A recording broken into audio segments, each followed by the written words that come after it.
Just picked it up last week. 2002 Dodge Dakota RT. Don't see many of these around anymore. Got it for a steal, but it needs a lot of TLC. Needs tires, paint of course, and the body's straight, which is the main reason why I got it. Interior is really clean, and it only has a little over 67,000 miles. So just picked it up last week, like I mentioned. Just got back from the DMV, registered it. Needs a battery as well, but I'm gonna drop it off in a little bit with my mechanic so he can start getting a nice little tune-up. It had been sitting for a while. It seems like I drove out to a desert, middle of nowhere, to get it. Pop open the hood. There was a few modifications done to it. As you can tell, interior is pretty solid. Everything is pretty clean. It does. Steering wheel looks pretty healthy. It truly does look like a truck that had been lightly driven. 16-year-old truck, so can expect it to be brand new, of course, but this one's pretty good shape.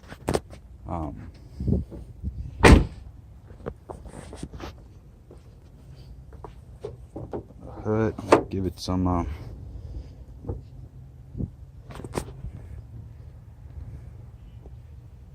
filthy in here. I guess the previous owner stated that he bought it from the original one owner. He ended up trading actually a C4 Corvette for it, and the guy that ended up selling it to me had plans for it, but got a job offer in another state, so he had to get rid of it as soon as possible. Give it a jump with my 2000 Dodge Dakota. This one has a lot more miles than 67,000. It has 216, and it's still running strong. It's been my daily for like the last 10 years. So a little bit of an upgrade, I think, without breaking the bank, and still be able to drive something fun once I get done with this one.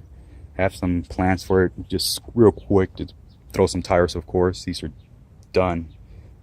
Drove 4 hours with it coming back, so it's pretty solid in regards to, you know, being able to get back on the road and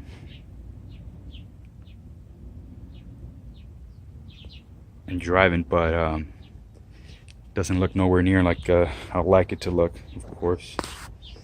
So I'm gonna start it up in a little bit. Has a straight pipe, super loud. Guy told me I had a few modifications, but he didn't have any paperwork for them. Has a custom cold air intake, I guess. Pretty cool. Thought it was pretty nifty. The air duct is on the side of the fender. It goes into the OEM air box. It has a K&N filter in there. Thought it was pretty cool. They ended up blocking off the original air vent. Sounds pretty neat.